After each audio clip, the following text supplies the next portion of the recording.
Boa tarde, pessoal. Vamos abrir nossa Bíblia no Salmo 85. Salmo 85. Bom, gente, após aí um período de 3 meses praticamente sem pregar, experimentando aí, vivendo um mini sabático, eu tô de volta. Eu voltei agora para ficar, como diz um certo filósofo, E eu sinto que esse aqui é um momento muito especial, e onde a gente pode falar, sobre recomeço, Eu andei pensando muito sobre isso, sobre recomeço, e eu gostaria de refletir um pouquinho com vocês hoje sobre esse assunto a partir do Salmo 85, beleza? O que esse salmo trata? Esse salmo aqui fala justamente de reavivamento. Eu acredito que essa palavra ela carrega uma ideia de renovação e uma ideia também de recomeço. O que eu acredito, e o que eu quero dizer quando eu falo sobre recomeço, ou sobre novos começos? A meu ver, recomeçar não é apenas voltar a um ponto que era antes, mas recomeçar, fazer algo novo tem a ver com abrir espaço para algo que Deus está querendo desenvolver em nós, fazer em nós e através de nós, certo? Então, no texto que a gente vai trabalhar hoje, pessoal, eu acredito que a gente aqui não encontra apenas os passos, para a gente experimentar um reavivamento, mas também uma descrição aqui de como esse reavivamento, esse recomeço se manifesta. Então, para a gente iniciar a mensagem de hoje, eu quero convidar você a ler comigo aí os versículos 10 a 13 desse Salmo 85. Versículos 10 a 13. O amor e a verdade se encontraram. A justiça e a paz se beijaram. A verdade brota da terra e a justiça sorri dos céus. Sim, o Senhor dará suas bênçãos. Nossa terra produzirá uma farta colheita. A justiça vai adiante dele e prepara o caminho para os seus passos. Amém. Vamos orar. Senhor Deus, obrigado por essa tarde, Senhor, onde nós podemos refletir acerca da Tua palavra. Eu peço ajuda agora, Senhor, para que o Senhor me instrua e esteja comigo, Senhor, para explicar essa passagem aos meus irmãos e, consecutivamente, a gente aplicá-la em nossa vida, Senhor. Nos dá, Senhor, da Tua graça, nos dá do Teu amor. É o que nós te pedimos. Amém e amém. Pessoal, se a gente conseguisse o mapa do tesouro, mas ninguém aqui estivesse disposto a ir até esse lugar, para cavar lá o buraco e pegar esse ouro. Se eu te dissesse, que a gente descobriu a fonte da juventude, mas ninguém quer ir até lá para beber daquela água. Se eu te dissesse que a Alessandra descobriu o segredo da riqueza, mas ninguém quer ouvir a Alessandra. Pois bem, você sabe que Deus, já revelou o caminho para a gente do reavivamento, mas, com frequência, nós não seguimos o que Ele estabeleceu na sua palavra. Pois é, minha gente. O reavivamento não é apenas algo que nós desejamos e que logo nós nos desinteressamos em desapreço. O reavivamento é algo que nós precisamos, é algo que nós devemos ansiar e perceber que Deus quer nos dar aquilo que é bom. E aquilo que é bom faz parte do seu projeto para as nossas vidas. Agora, nem sempre, nós seguimos por esse projeto. Nem sempre nós seguimos por esse caminho. Agora, vê comigo se não faz sentido o que esse salmo está dizendo aqui para nós, né? E que mostra o que Deus estabeleceu para mim e para você. Aqui em primeiro lugar, no versículo 1 aí, o Salmo 85 começa, né, nos lembrando das coisas boas que Deus fez, né, em nós no passado. Daquelas coisas, sabe, maravilhosas que Deus fez para nós, ou fez conosco, né, no passado. Da mesma forma, o reavivamento começa quando a gente olha para trás e a gente reconhece, né, o que Deus já realizou em nossas vidas. Né? Quando nós lemos aí os versículos 1, 2 e 3 desse salmo, né, a gente vê aqui o Senhor declarando sobre Israel. Né? Diz assim, Senhor, vamos ler juntos aí, vai? 1, 2, 3. Senhor,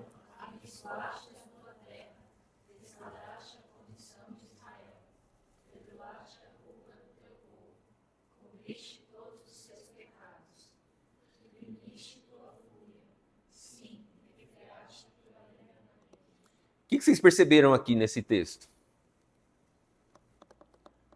Vamos lá.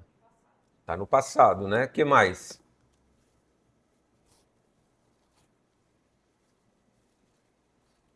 Existem aqui 6 ações de Deus, não é? Vamos lá, vamos tentar entender esse texto. São só os, agora é o professor de português encarnado aqui, certo? Vamos tentar identificar os verbos aqui.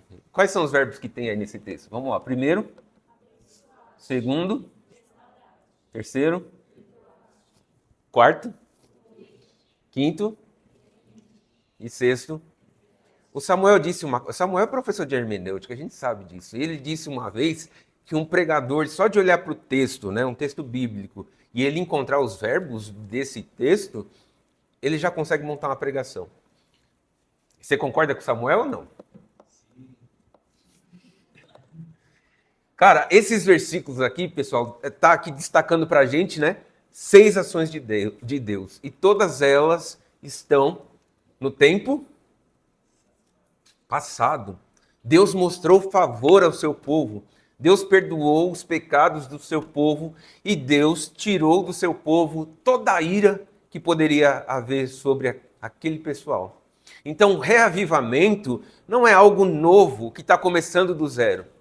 A gente não está aqui hoje para falar que Deus vai reavivar uma coisa que nunca existiu. Na verdade, a gente está aqui olhando para o passado e percebendo que Deus está renovando algo que estava vivo no passado, mas que por algum motivo foi enfraquecido, por algum motivo foi esquecido, foi sendo deixado de lado. E isso aqui só pode acontecer quando nós lembramos quem Deus é, quando nós lembramos o que Ele já fez por nós no passado. Aí o salmista destaca então 3 exemplos aqui nessa passagem, né, que são importantes lembretes da misericórdia de Deus. Vamos ver cada uma delas, vamos lá. Coloca para a gente a slide 8, Rodrigo.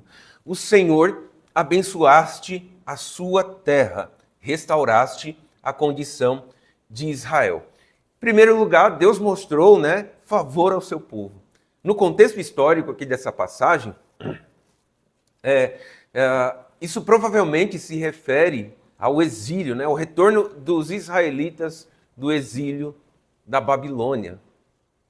Eles tinham sido levados para longe, né, da sua terra por causa da sua desobediência.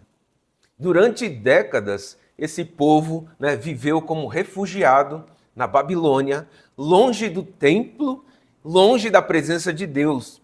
Mas, né, no tempo certo, Deus os trouxe de volta para casa. Esse povo merecia isso? Esse resgate de Deus? O que você acha?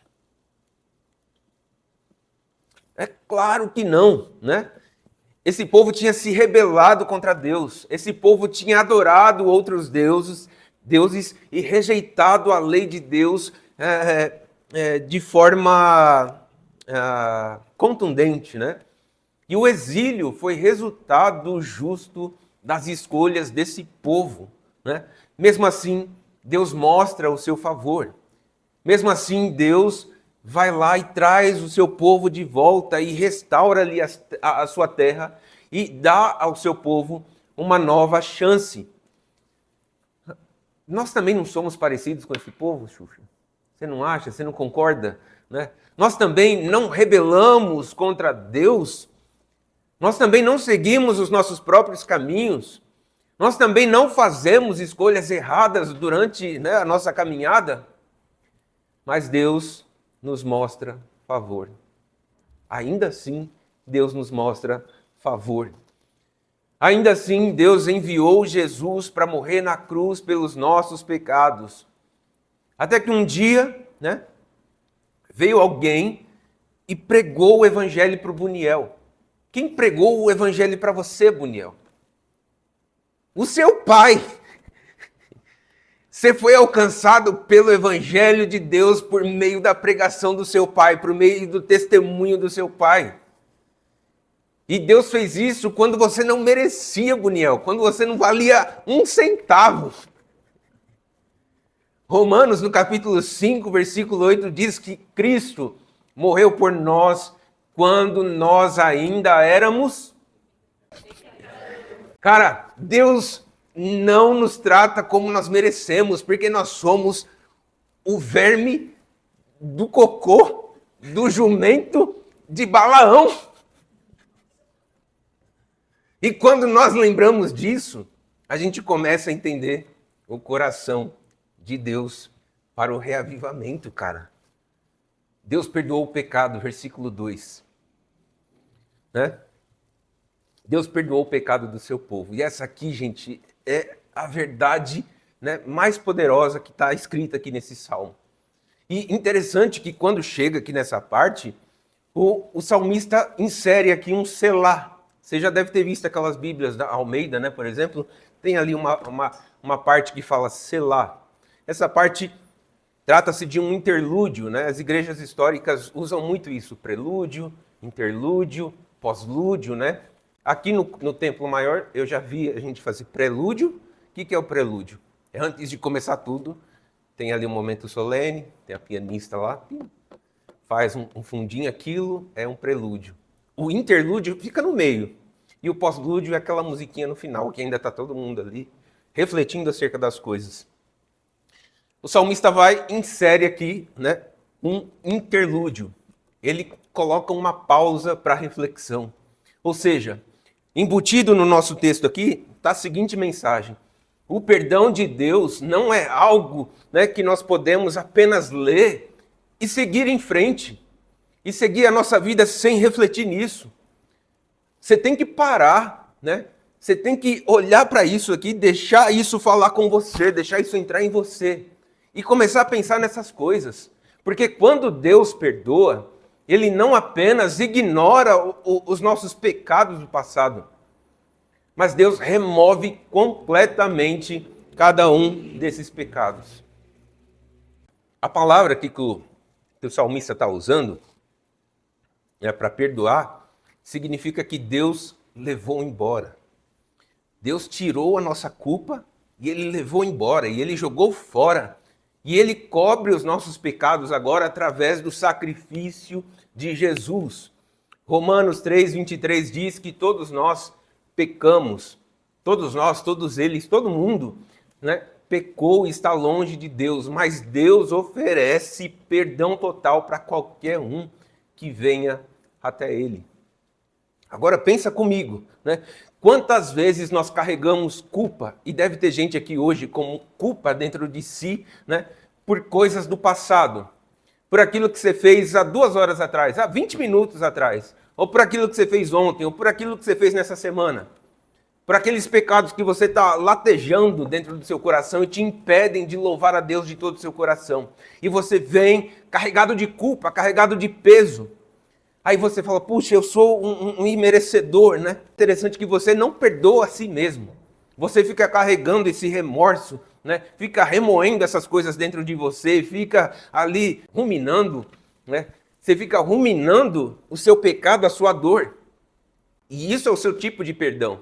Quando a Alessandra faz mal para mim, e ela faz de vez em quando. Eu fico remoendo minha vida inteira. Lembra daquela vez? Eu não perco a oportunidade de jogar na cara dela porque é gostoso. É maravilhoso quando você fala, mas você lembra aquela vez? Né? E vice-versa. Você acha que só eu sou ruim nessa relação? Não é não.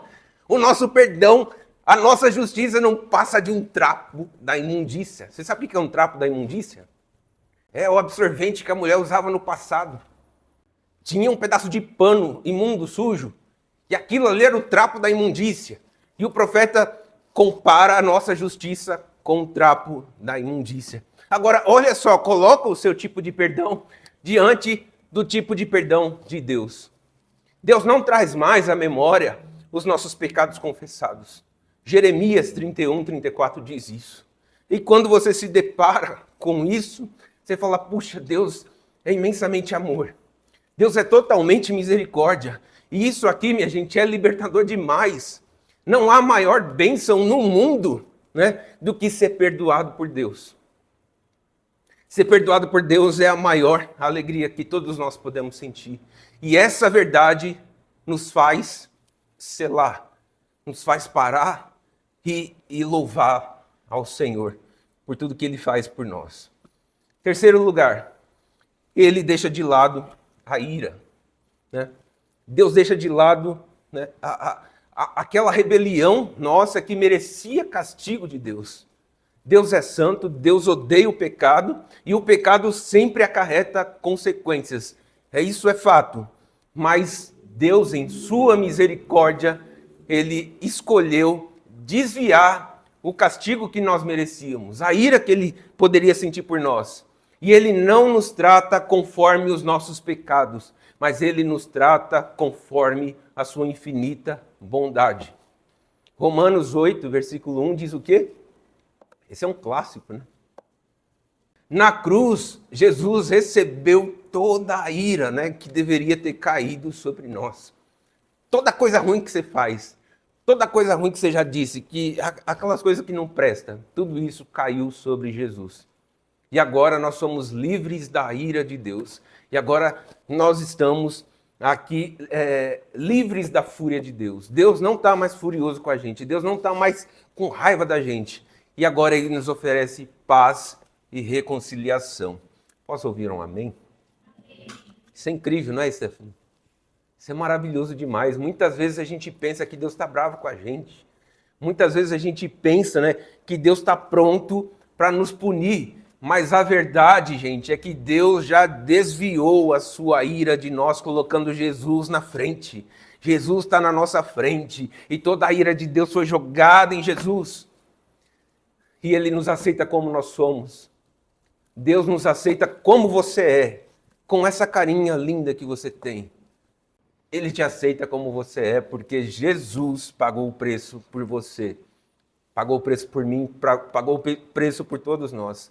E essa verdade aqui, não sei para você, mas para mim dá muita confiança, não dá? Quando você começa a falar assim, puxa, eu vou buscar reavivamento, eu vou buscar nova vida. E você já parte dessa premissa, né, que Deus te ama independentemente de você. Uau, né? Depois de lembrar das misericórdias aqui que Deus fez no passado, aí o Salmo 85 começa a falar sobre coisas que Deus está fazendo no presente. E o que Ele está fazendo? Ele está te chamando a orar por reavivamento no presente. E o reavivamento não acontece, né, de forma automática, mas ele acontece com oração sincera e perseverante. Tem o Jonathan Edwards, né, muitos aqui já ouviram falar, ele sempre dizia que o reavivamento é precedido, né, pela oração profunda e sincera. Ou seja, a oração sempre vem antes de um reavivamento. Por isso, depois da gente refletir, né, sobre o que Deus já fez no passado, nós agora devemos, né, buscá-lo em oração, pedindo para o Senhor reavivar os nossos corações. E há algo muito interessante aqui, gente. Né? Quando a gente começa a orar por reavivamento, isso já é um sinal, isso aqui está soando, né, de que o reavivamento já começou, de que algo está acontecendo dentro de nós, né, no nosso meio. Afinal, nós só oramos porque Deus colocou esse desejo em nossos corações. E orar por reavivamento é como plantar uma semente. É pequeno, né?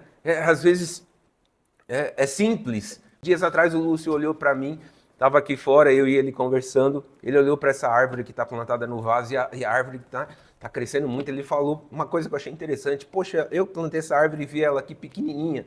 Né? Olha só o tamanho que ela está. É uma judiação deixar essa árvore aqui. Vamos levá-la para o Guidoon. Mas eu falei, Lúcio, você vai tirar toda a beleza do MEP aqui da frente do MEP. Essa árvore aqui representa muito.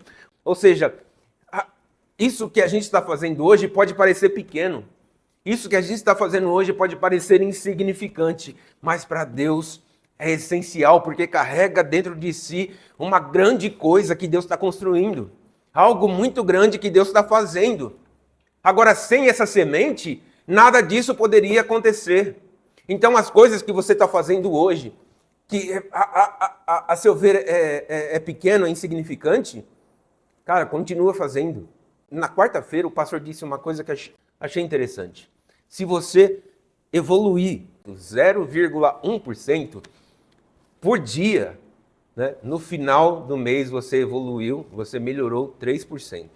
No final desse mesmo ano, você melhorou quanto? 36%, né?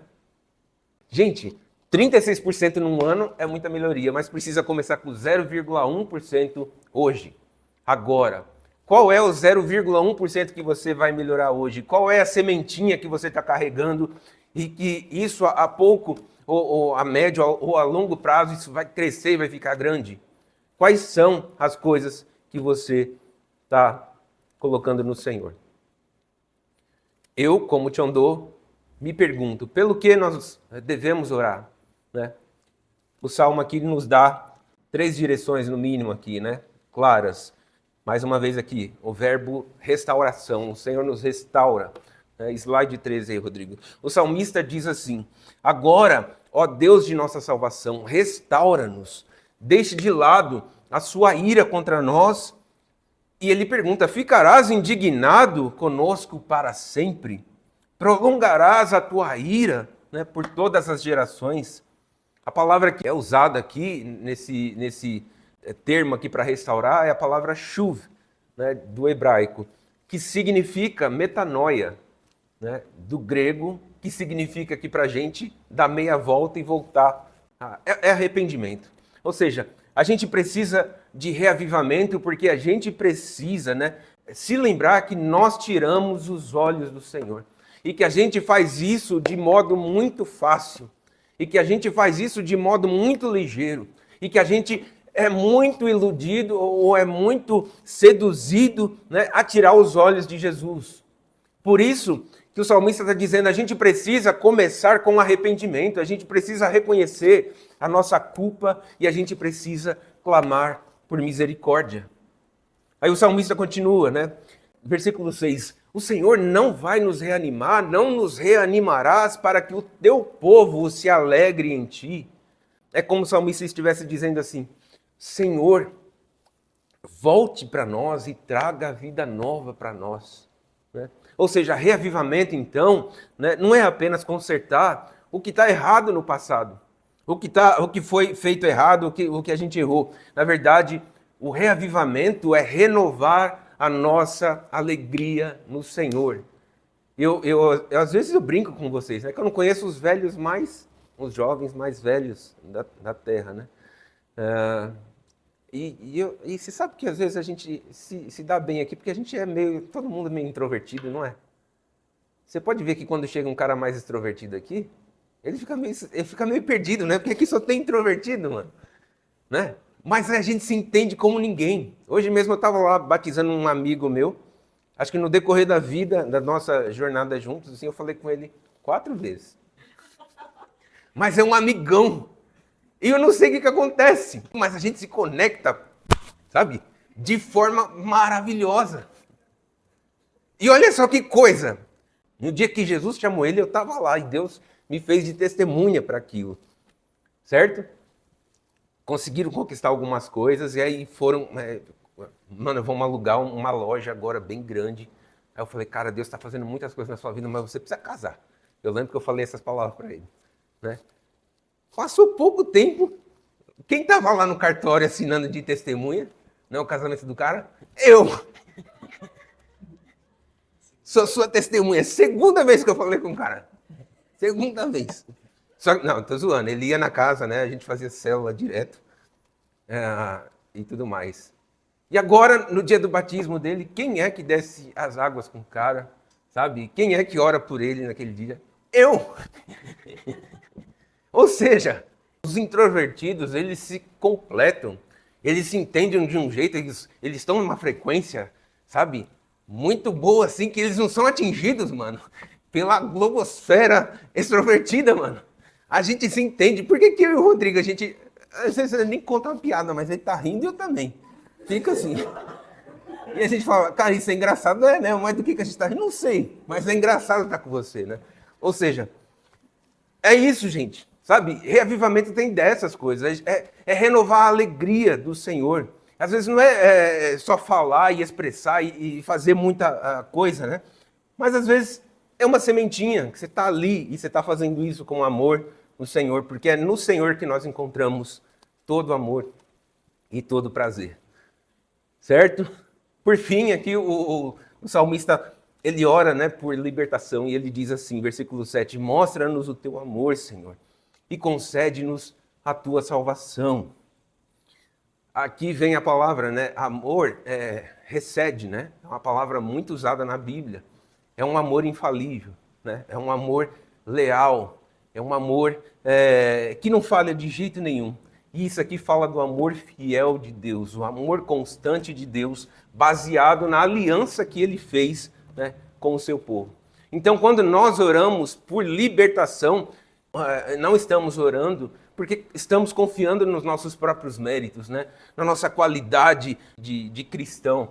Mas, na verdade, a gente está se lembrando aqui, né, da misericórdia de Deus. E a misericórdia de Deus é o coração da oração que Deus ouve e responde. Amém? Então, qual que é a fórmula de Deus para o reavivamento? Primeiro, né, nós olhamos para as misericórdias de Deus no passado. E agora, em segundo lugar, nós oramos por reavivamento no presente. Agora, o terceiro passo, gente, é assumir compromissos sérios, né, com Deus para o futuro. Você sabe que qualquer um aqui pode orar, né? Qualquer um de nós, a gente pode chegar no Senhor e pode orar. Mas quão sincero é quando você ora ao Senhor? Sabe? Quão sincero é quando você clama ao Senhor? Você realmente está clamando por mudança? Você realmente quer focar, sabe, a sua vida em Deus e não nas coisas desse mundo?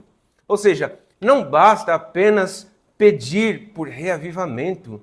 É preciso, gente, estar preparado para receber esse avivamento do Senhor. Né? Se você ora, imagina só, se você ora por você é um surfista, você está lá na praia, lá do Praia Grande, lá.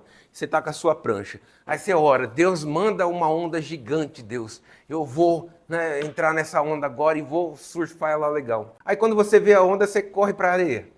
Aí você foge da onda. Ou seja, você tem que estar disposto e pronto, sabe, para enfrentar a onda quando ela chegar. Né? Ou seja, a gente tem que, sabe, orar por reavivamento e apoiar as nossas orações com compromissos sérios diante do Senhor, com compromissos firmes no Senhor, né? Aí os versículos 8 e 9 aqui nos mostram 3 compromissos, né, importantes que a gente tem que fazer quando a gente orar por reavivamento. Primeiro, a gente tem que se comprometer a ouvir o Senhor.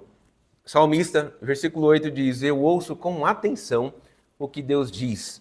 Ou seja, é mais do que só ler a Bíblia, sabe? Significa ler com atenção. É buscando entender, buscando obedecer. Na oração, você deve saber, né, que é o momento em que a gente fala com Deus, né? Só que quando a gente vai para a Bíblia, é o momento em que Deus fala conosco, né? E essas duas coisas têm que andar juntas. Então, quando a gente lê a palavra, nós estamos escutando a voz de Deus. Só que escutar a voz de Deus significa também agir. Pensa só, principalmente João e Heloísa, Pensa só numa coisa. Imagina aquele pai, né, que diz ao seu filho para arrumar o seu quarto. E o pai fala alto. E o pai fala audível. E o filho e a filha ouvem. Né? Mas por que não arruma o quarto? Ou seja, olha só que exemplo, né? O filho ouve a voz do pai, mas não pratica. Mas não... Eu me senti agora Ana Vitória. Imagina seu iPhone 13. Não, eu sou... Cara, é exatamente isso. Eles ouvem a voz do pai, sabem o que tem que fazer, mas não põe em prática. Sabe? Então, e isso acontece com todos nós aqui. Nós ouvimos a voz de Deus falar, nós sabemos o que tem que fazer, mas a gente não faz. A gente é devagar demais, a gente é muito molenga, né? Aí, esse aqui é o primeiro compromisso do salmista. Eu ouvirei com o quê? Atenção, né? Tudo que Deus disser. Ou seja, nós decidimos, né, ouvir a palavra de Deus e seguir as suas orientações, né? Sem isso, qualquer oração aqui por reavivamento, né, será vazia. Agora, o segundo compromisso do salmista é aqui, na verdade, um compromisso de não voltar à loucura, né? Ele diz assim, o salmista diz, né, pois ele fala de paz a seu povo fiel, que não voltem, porém, a seus caminhos insensatos. A palavra paz aqui é a palavra shalom, né, do hebraico, que shalom a gente sabe que engloba muito mais do que paz, né? É bem-estar, é saúde, tudo que é bom assim está envolvido, né, no shalom. Sabe, é uma integridade com muita harmonia, né, em tudo. Só que essa bênção aqui de Deus, esse shalom, vem aqui, né, embutida numa condição, que você não volte à tolice. Olha para o seu irmão agora, né, o mais endireitado que tem aqui, e fala assim, meu, não seja tolo. Você sabe o que isso quer dizer? O tolo? Não seja louco, mano. Dizem aí uma música aí que só os loucos sabem. O que é que os loucos sabem? Hein? Disso os loucos sabem. Até hoje eu me pergunto, o que é que os loucos sabem, mano? Sabe? Eu não quero ser louco, né? Ou seja, eu não quero me referir a aquelas condições pecaminosas que afastam o povo de Deus, do Senhor. Reavivamento traz paz, mas também, né, a gente precisa evitar cair novamente nos mesmos erros. E esse aqui, gente, é um compromisso da gente avançar, né, no relacionamento com Deus, em vez da gente retroceder, sabe? Em vez da gente voltar atrás, você tem que avançar, mano, certo? Cutuca seu irmão de novo e fala, avança. Agora, por que Deus daria, né, uma nova obra do seu Espírito, né, para mim e para você, se a gente continua repetindo os mesmos erros do passado? Por que Deus confiaria algo tão bonito, algo tão belo nas nossas mãos, se a gente não consegue sair do lugar, se a gente está sempre voltando atrás, né? O cão voltando ao seu vômito? Né? Esse aqui, gente, é o momento da gente firmar, sabe? Que a gente escolhe, que a gente decide não voltar mais atrás. Esse aqui é meu compromisso com o Senhor, essa aqui é a minha promessa, né? Ou seja, eu me comprometo com o Senhor. E é nisso que o salmista agora deságua, né? Versículo 9, né? Ele escreve assim, certamente a sua salvação, Senhor, está perto daqueles que o temem.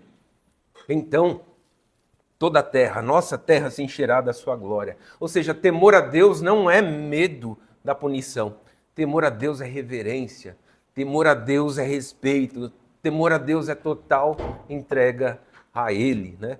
Ou seja, quando a gente teme ao Senhor Deus, quando nós obedecemos ao Senhor Deus, nós colocamos a nossa vontade, né, submissa à vontade de Deus. Ou seja, a vontade de Deus vem em primeiro lugar nas nossas vidas, né? Nós começamos e terminamos o nosso dia olhando para o Senhor, buscando a presença do Senhor. Nós vivemos cada dia, cada momento com a consciência de quem o Senhor é, de quem Ele é e do que Ele merece, né? E esse é o temor que é essencial para mim e para você, né? Porque diz sobre receber esse reavivamento, né? do Senhor. E aí, finalmente, os versículos 10 e 13, os três primeiros que a gente leu, fala aqui sobre o céu encontrando a terra, né? Como que é, né, o verdadeiro reavivamento? Né? Do que o Tiongô está tentando falar até agora? Né? Gente, quando você planeja uma viagem, né, quando você vai para algum lugar, geralmente você pesquisa, né, na internet ou pesquisa em algum lugar, né, como que é aquele lugar. Sabe? O que você vai fazer lá, né? Quando a gente foi lá para o Guidoon uma vez, eu comecei a pesquisar, falei, meu, o que tem ali perto para fazer, né? Aí a gente viu lá que tinha o Morro do Sabuó, tinha a estação de trem para a gente visitar, tinha alguém disse, acho que foi Samuel, do Pastel de Belém, né? Ou seja, a gente meio que vai antenado, né, do que tem naquele lugar. Ou seja, quando a gente planeja uma viagem, né, a gente fica querendo saber o que vai acontecer. Isso vai gerando em nós expectativa, né, por aquilo que está por vir. Então, da mesma forma, esses versículos aqui, finais desse salmo, são como esse site de viagens, esse blog, né, onde a gente acessa e a gente sabe o que vai acontecer no final. Né? E eles estão aqui para nos mostrar como será quando Deus responder, né, as nossas orações. Vamos ler novamente os versículos 10 e 13. Diz assim: o amor e a verdade se encontraram. Olha que bonito. A justiça e a paz se beijaram. A verdade brota da terra e a justiça sorri dos céus. Sim, o Senhor dará as suas bênçãos, nossa terra produzirá uma farta colheita. A justiça vai adiante dele e prepara o caminho para os seus passos. Ou seja, a gente tem aqui agora 4 coisas, né? 4 imagens bonitas assim, do que é o reavivamento. Essas 4 coisas aqui nos ajudam a entender, né, o que a gente pode esperar, né, e além disso nos motiva, né, a orar com mais fervor. Então vamos lá, primeira imagem aqui, o amor e a verdade se encontram. Em algumas versões é o amor e a fidelidade se encontram. Você não acha isso bonito? Quando o amor e a verdade se encontram? Quando só tem o amor de um lado e a falsidade do outro lado, o que é que dá aqui? É feio, não é? O resultado é feio. Quando você tem um amor de um lado e a infidelidade do outro, é feio. O amor de um lado e a mentira do outro é feio. Mas aqui o salmista está dizendo o que é o reavivamento. É o amor encontrando a verdade. É Deus derramando o seu amor sobre nós. Né? Mas quando esse amor encontra a nossa verdade, quando esse amor encontra a nossa fidelidade, aí sim, quando isso encontra isso, algo novo acontece. Algo novo tem que acontecer. A gente pode pensar assim, né? O amor de Deus é como chuva, por exemplo, né? E a nossa verdade são como as nossas orações, né? Compromissos e obediência. E tudo isso aqui são como sementes, né? Plantadas no solo de Deus. Se não houver, né, sementes, a chuva vai cair em vão e não vai germinar. Né? Ou seja, se houver sementes, mas não chover, então agora eu estou parecendo a Dilma. Se houver sementes e não chover, cara, não vai crescer nada ali, né? Mas quando você tem a chuva e quando você tem a semente, né? Aqui a vida brota em abundância. Ou seja, é isso aqui que está acontecendo, né, no reavivamento. Quando o amor de Deus encontrar a sua verdade, a vida de Deus vai florescer no seu coração, na sua família, na sua casa, no seu trabalho, em todos os lugares.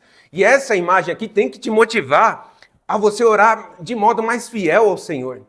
A você orar de modo, né, tal modo que daquele modo que você prometeu a Deus. Certo? Aí o salmista continua: a justiça de Deus traz a paz.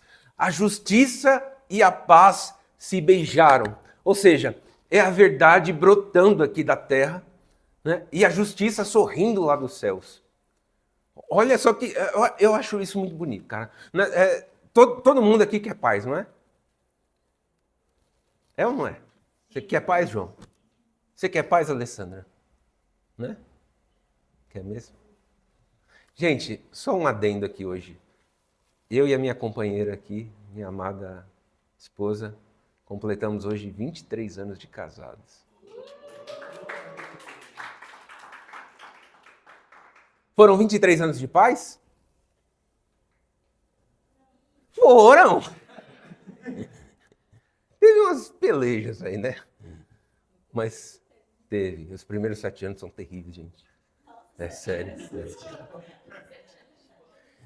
Depois você vai aprendendo. Mas é sério. Mas é uma graça de Deus, cara. A gente está envelhecendo, né? A gente já teve a idade de vocês, sabia? Então. E passa rápido pra caramba, cara. Mas sempre foi muito bom, assim, né? E a gente, nesse tempo todo, a gente tem desfrutado da paz do Senhor. Sabe, a verdadeira paz, sabe, acontece até que nós estejamos com o Senhor Deus. Enquanto a gente não tiver em paz com o Senhor Deus, nada no mundo vai ter paz. Você não vai ter paz consigo mesmo, você não vai ter paz com seu irmão, você não vai ter paz com as pessoas, você não vai ter paz nenhuma. Mas quando você estiver em paz com Deus, tudo mais você experimentará a paz. É a nossa injustiça que nos separa de Deus. Os nossos pecados criam essa barreira. Mas quando a gente coloca a nossa fé em Jesus Cristo, a gente recebe da sua justiça. E essa justiça de Deus é que nos dá paz com Deus. E essa paz aqui se espalha, né, para todas as áreas da nossa vida. Então, reavivamento é exatamente isso. É experimentar a justiça de Deus e sentir a sua paz transformando tudo ao nosso redor. Isso aqui, gente, nos lembra, né? Porque vale a pena orar por reavivamento. Vale a pena, cara, você orar por isso, né? O salmista continua dizendo: o Senhor dá o que é bom, né? O Senhor dará suas bênçãos. Nossa terra produzirá uma farta colheita.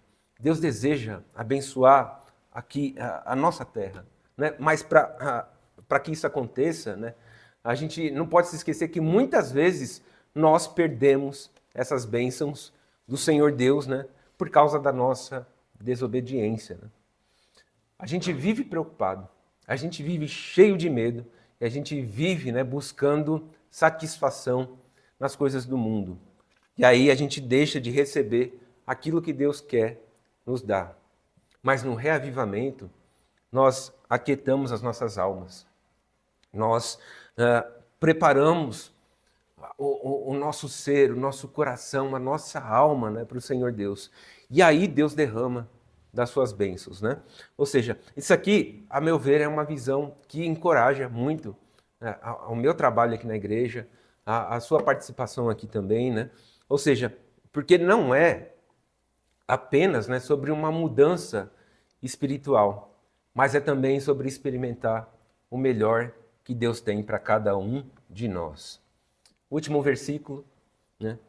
A justiça vai adiante dele e prepara o caminho para os seus passos. Você percebeu quantas vezes a palavra justiça aparece aqui nessa passagem, né?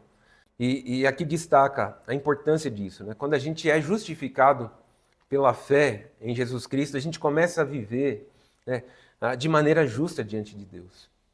E esse estilo de vida prepara o caminho para que Deus venha até nós, né? Essa imagem, gente, ela pode se aplicar aqui tanto à experiência do reavivamento, quanto também à experiência da segunda vinda de Cristo, né? Ou seja, quando nós oramos por reavivamento, nós estamos pedindo para que o Senhor venha, para que o Senhor volte, para que a igreja seja purificada e esteja pronta para receber o seu esposo, né? De fato, nós estamos ansiando pelo dia em que o céu e a terra se encontrarão, né? Finalmente se encontrarão e o reino de Deus será plenamente estabelecido, né? Onde um reino de amor, luz, justiça, paz, alegria prevalecerão para todo sempre. Em conclusão de tudo, é assim que o reavivamento se parece. É sobre isso, sabe? É disso aqui que se trata ser reavivado. Você não quer participar de uma igreja assim? Uma igreja reavivada? Avivamento tem a ver com vida, não é? Você prefere uma igreja cheia de vida ou uma igreja cheia de morte? Você prefere uma fé cheia de vida ou uma fé morta? É sobre isso que está falando esse texto hoje. É sobre isso que eu quero dizer nessa pregação. A gente precisa nos encher de vida. Há um mês atrás nós estávamos falando que tudo se fez novo em nós. É mesmo? É mesmo, gente? A gente pode, né, olhar para o Senhor e falar: é verdade, Senhor, tudo isso que eu falei, tudo isso que eu ouvi, tudo isso que eu aprendi. A gente, na verdade, tem que começar a pôr em prática. 0,1% por dia, no final do ano, 30% de melhoria. Né? Em 3 anos, 100% de melhoria. Gente, para que tudo isso aconteça aqui, a gente precisa, em primeiro lugar, olhar para as misericórdias de Deus no passado, não é? Vamos falar junto? Olhar para as misericórdias de Deus no passado. Em segundo lugar, você tem que clamar, né, com fé, com sinceridade. Em terceiro lugar, essa aqui é a fórmula, né? É a fórmula do sucesso, é a fórmula do reavivamento. Quantos querem aqui receber as chuvas das bênçãos de Deus? Deus deseja derramar sobre nós, né, da sua graça, da sua bondade, das suas características. Né? E a gente pode se lembrar, nesse tempo aqui, que o reavivamento, né, começa na igreja. Começa aqui entre nós. E não no mundo. Né? Não é Deus trazendo vida a um lugar que nunca teve vida. Mas é Deus trazendo vida, é Deus renovando a vida num lugar onde já houve muita vida, mas que ela foi esquecida ou foi enfraquecida. Amém? Se você hoje está se sentindo esquecido, enfraquecido, né, eu quero convidar você a curvar sua face agora. E quero que você coloque agora diante do Senhor como que está, né, o termômetro do seu coração. Né? Como que está essa sua sede por Jesus Cristo? Você acha que você perdeu aquilo que era quente, aquilo que era belo, aquilo que era pleno, e agora está vivendo por osmose? Agora você está vivendo distante, frio, você não ora mais, você não se dedica mais ao Senhor. Faz agora um autoexame e ora, né? Olha para o passado, vê o que Deus fez antes, vê como você era. Ore agora no presente, peça para o Senhor reavivar o seu coração, acender a chama do amor dele no seu coração. Uma chama que antes era tão forte, tão calorosa, mas que hoje está enfraquecida. Hoje é só uma pequenininha chama. E faça compromissos agora sérios com o Senhor para o futuro. Não permita que o mundo, que o pecado, que o diabo, que as pessoas ditem o que você tem que fazer. Mas firma agora o seu compromisso com Deus. É o seu compromisso com o Senhor Deus. Fala com Ele nessa tarde. Apresente-se a Ele nessa tarde. Que o amor dele encontre a sua verdade hoje. Que o amor do Senhor encontre a sua fidelidade. Que a justiça de Deus derrame paz sobre cada um dos nossos corações. Vamos orar.